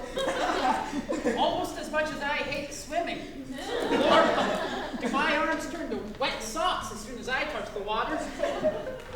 I'm like a earthworm swimming in a bucket of milk. Goodness gracious, you're the... Yes, it is I, the devil. But what are you doing down here in the hickory forest on such a fine summer evening? It's not my time, is it? Oh, Lord, please have mercy. I don't want to drown in the brook. I'm afraid you're only half right, my boy. I'm here because I have a bet for you. My mama says taking bets from strangers ain't righteous. I'm supposed to follow the good book, like the Lord intended. Well, I don't know. I have the solution for you. I'm no stranger to you. I'm the one in your ear whenever you want to make a bad decision, right? They tell you that in church? Well, I suppose Pastor Atkinson did say something like that, but how am I supposed to believe you? You're the devil. I'm the guy who invented that thing with the pencil sharpeners. Well, they only have sharpened half the tip, and there's really no way to fix it. You know? The Lord Jesus the Christ Almighty, you really are evil. I am indeed, and I want to make a bet with you. What kind of bet, devil? Well, behold, my golden fiddle and bow.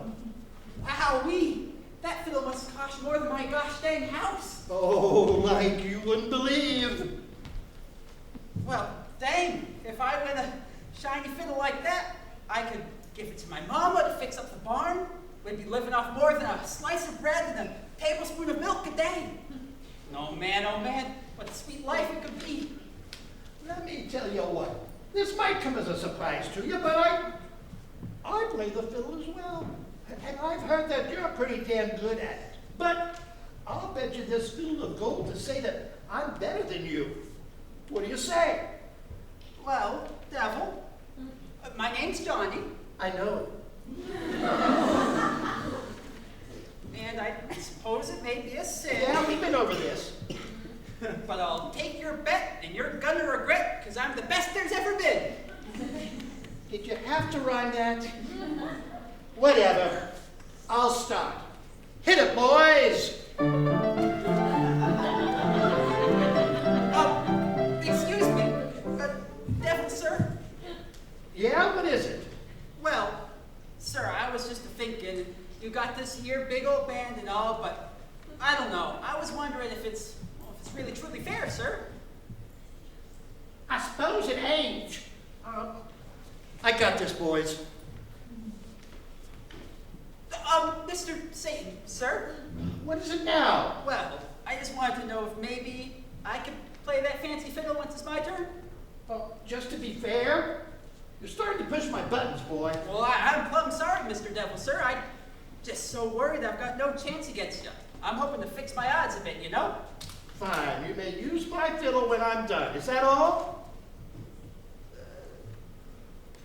Yeah, I believe so, sir. All right.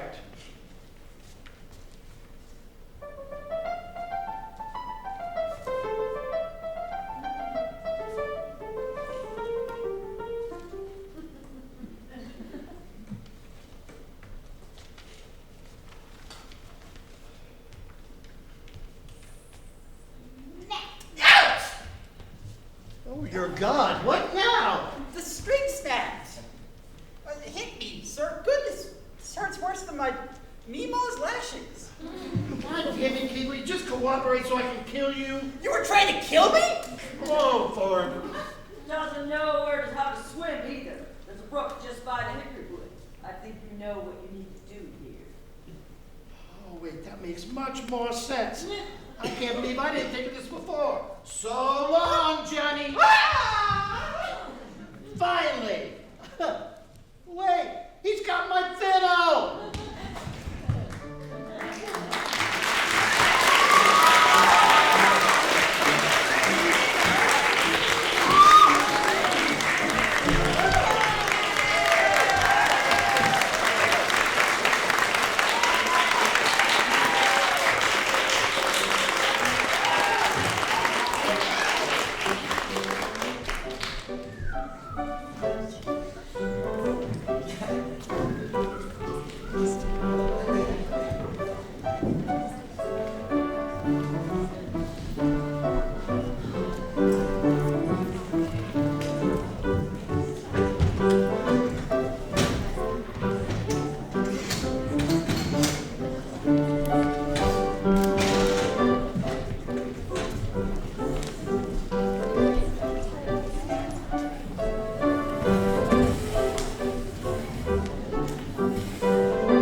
My day was phenomenal.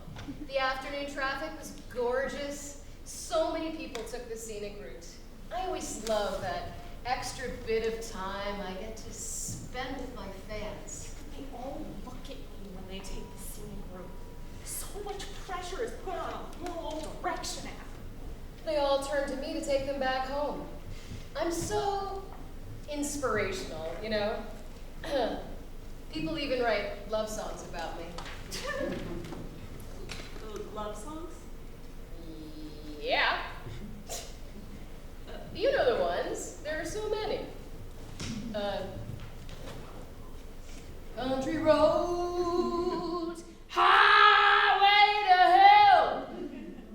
Hit the road, Jack. Long and winding road. Old town my favorite. Life is a highway. Highway. I'm not so sure that Life is a Highway is a love song about you. Isn't it just about never giving up? Many people have that false impression. It's really about never giving up their love for me. The rock song. That is definitely not a love song. Were you not listening? It literally sings, I wanna ride it all night long. How else am I supposed to take that? Not to mention it says, I love you now like I love you then. It has all the parts needed for a true love song.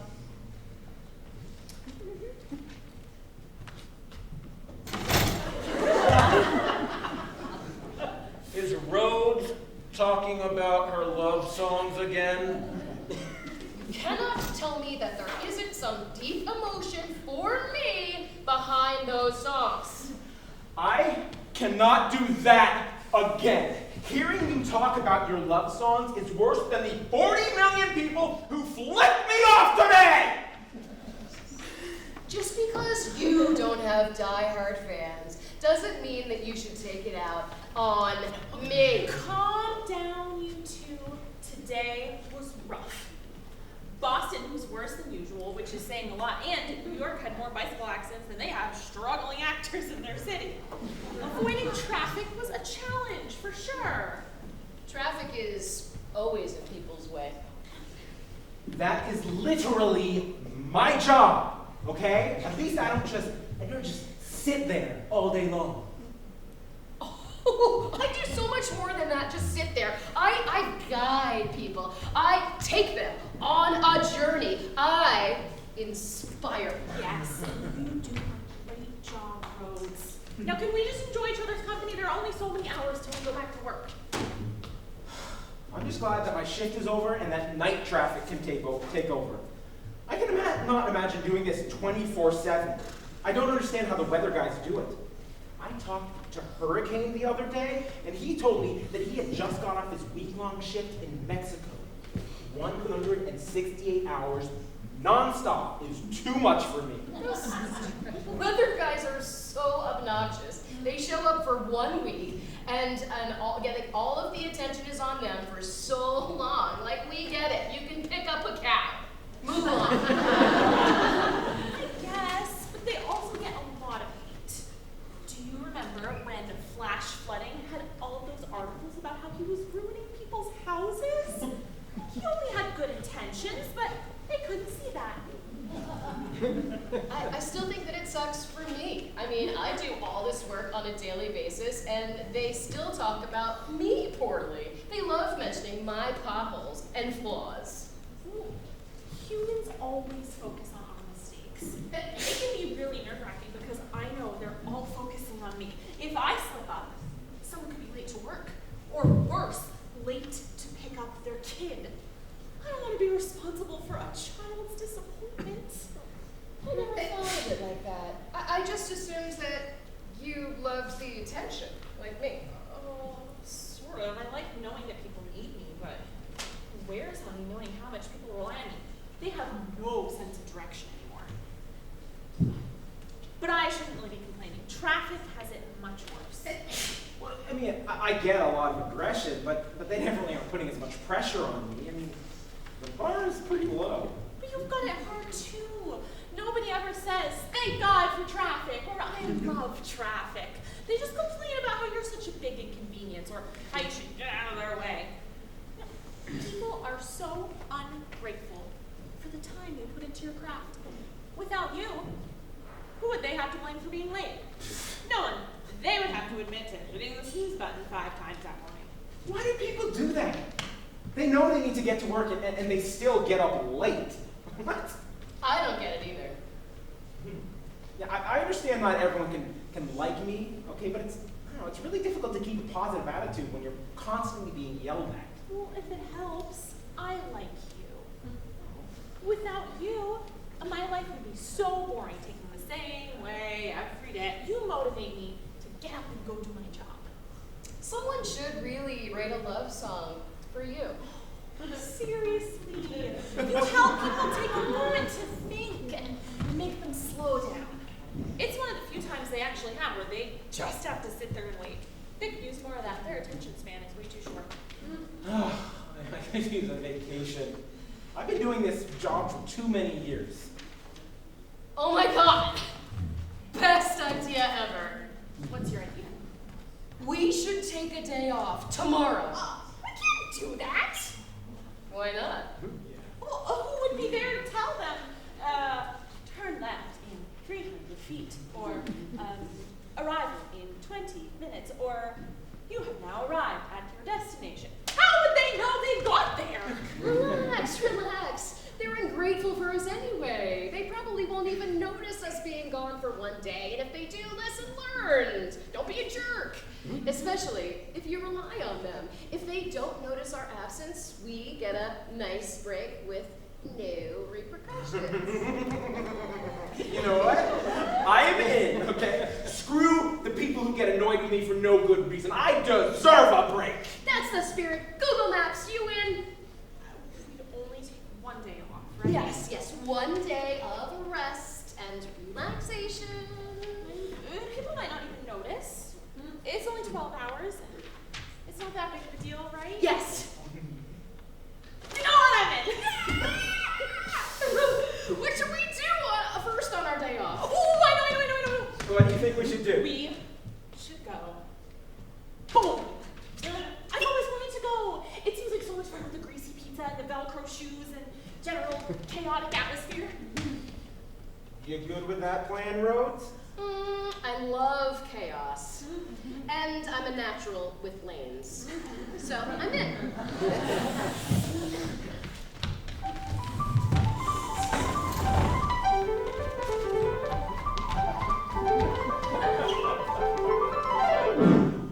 Strike! Write it down, Max. I did not anticipate Rhodes being so good at this. Traffic, it's your last turn.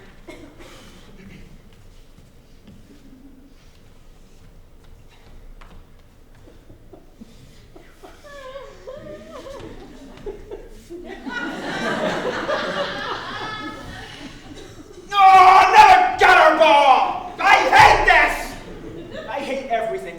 Bowling is so stupid. We can't all be pros. I don't get it. I mean, I did the exact same thing as you. Why didn't it work? Well, sometimes things don't work even when you try your best, and that's okay. I ordered some pizza. It's going to be amazing. Let's eat that. Yay, pizza! I guess I'll have some. This is what my life was missing. Maps! Roads! Traffic! I'm so glad I found you. Things have been crazy. What are you guys doing in a bowling alley? We're, taking their day off. Taking the day off? Yes, we were overworked and we needed some time off, so we went bowling instead of going to work today. That makes sense. But listen to today's top news stories. People are feeling quite lost today, as it seems Google Maps and other similar technology has been out of service for the past few hours. Additionally, the roads have disappeared and there are dirt paths left everywhere there used to be pavement. On the bright side, that means there's no traffic to sit in. However, the lack of proper traffic regulations has led to manic driving. What is going on in the driving world? We will be back with more information on the situation after this commercial break. We are currently on that commercial break. We have been on that commercial break for 5 minutes. We're 5 minutes in. We only have a couple minutes left before people really start getting annoyed with the amount of insurance ads they're getting. You guys need to get back to work. The people don't appreciate us. I can't do it. They can deal for a day. Yeah, they can have a day without us. That's why I didn't tell them that we weren't going to work today. They need to see how much of their daily life was affected. We didn't call out?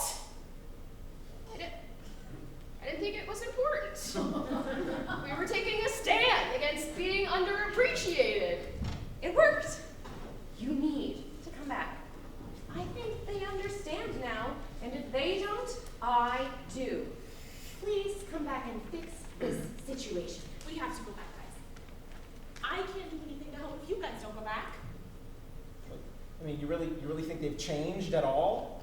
It's definitely worth a shot to see. If they haven't changed, you can give your 2 weeks notice. But at least don't leave people high and dry. Okay, you're right. I think that they do need me. If I can keep them moving and their day on the right track, I'm gonna do that, yeah? Rhodes, we have to go back. Yeah, I guess we do. My fans miss me. If there's one thing I know about myself, it's that I will never let my fans down. You guys get back to work. I'll go let them know. Oh, yikes. I hope they don't hit traffic on their way up